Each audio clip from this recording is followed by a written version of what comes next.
In this video, we're going to have a look at how we could use relative vectors to find a possible point of collision between two objects.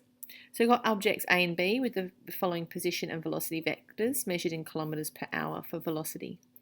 So we want to find out that if they continue in their movement, will they collide, and if so, after how long? From our previous work, we know that if two objects collide, their displacement at a certain time should be equivalent, which means they share the same I and j position vector at that time. And from our previous work, we know that we can create a displacement vector for each one over time. It would be their initial position, which would for A would be negative 3, 1, plus t times their velocity, t being in hours. To make it easier, we like to put our I and j components together as we've done previously. So the displacement of A would be negative 3 plus 8t for the I part and 1 plus t for the j part. We can do the same for the movement of B. That would be 1 subtract 2t for the I component and 5 take 9t for the j component. So perhaps you could pause the video and just make sure that you really understand where those I and j parts of the displacement for B and A have been obtained. So we know that if they're actually going to collide, that the I and j parts must be equivalent and at the same time. So if we have a look at the I components for each one and make them equivalent, so the I component for object A must be equal to the I component of object B. And we solve this for t, and we end up with t is 0.4. And if we examine the j components, 1 plus t from A and 5 take 9t from B, 10t has to equal 4, so t is 0.4. So in fact, we find that their time values are equal, so we can say yes, A and B will collide after 0.4 of an hour, so that will be 24 minutes. But actually, if we think generally how we came about this, we can see that we looked at their displacement over time and said they had to be equivalent. And we write the displacement over time for A as its initial position plus t lots of its velocity, and for B, B's initial position plus t times its velocity. Now if we actually collect our initial terms together, we've done that on the left, the initial displacement of A take the initial displacement of B, and if we collect the velocity vectors together, and we can take out a common factor of t, we can see this on the right. What I notice is that this looks very, very much like relative vectors. The relative vectors of A relative to B as an initial position when t equals 0. And on the right, we have a relative velocity of B relative to A. So what that brings us to is a way that we can easily find or decide if two objects are going to collide by comparing how they relate relative to each other of A relative to B times t times the velocity of B relative to A. So if we can have relative vectors, we can actually also calculate the collision in this way. It doesn't mean we have to calculate it in this way, it just gives us an option to do so.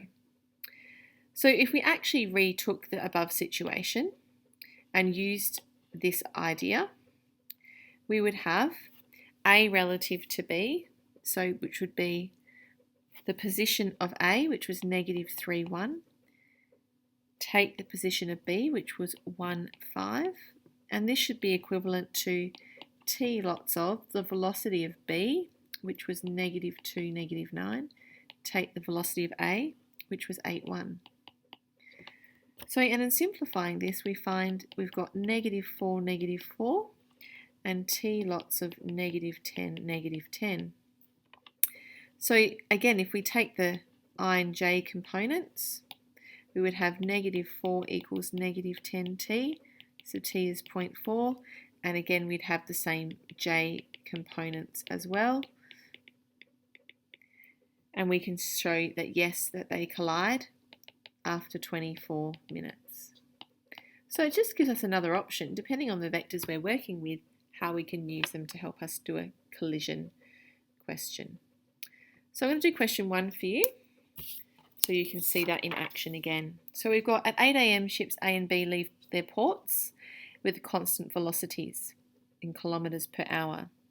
So this time we're asked to use relative velocity method to show that if their velocity are maintained, they will collide, and where and when this will occur. Okay, so let's have a look at A relative to B times t lots of the velocity of B relative to A. So A is situated at 10, 0, and we're going to subtract B at 50, 80. This should be equivalent to t lots of velocity of B, which is -5, -15. Take A, which is 5, 5. So in simplifying this, we get -40, -80 should be equivalent to t lots of -10, -10 and -20. So having a look at the I components, we've got -40, which equals -10t, so t is 4. Looking at the j, we've got -80 equal to -20t, so t is again 4. So these are equivalent, which tells us that yes, they collide. They collide at 12 noon or 12 p.m. because they started out at 8 a.m. And then we can work out the position. And that's simply substituting back in t equaling 4 into one of our initial displacements that we had. And if we go back to what we had initially, we said that A was represented by -3 plus 8t and 1 plus t. So if we substitute, I'm thinking about the wrong question here. Let's go back. If we have a look at A was at 10 plus 5t for the I and 0 plus 5t for the j component. So if we actually put in t as 4, we'd end up with t plus 20, so that will give us 30, and 0 plus 5 times 4 will be 20, so that will be the position where A and B collide. What I'd like you to do now is have a go at question 2, and if you want to, have a go at the bonus question 3 and pause the video.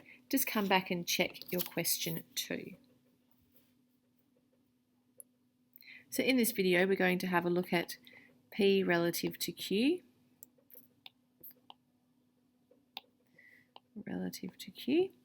and equaling that to T times the velocity of Q relative to P.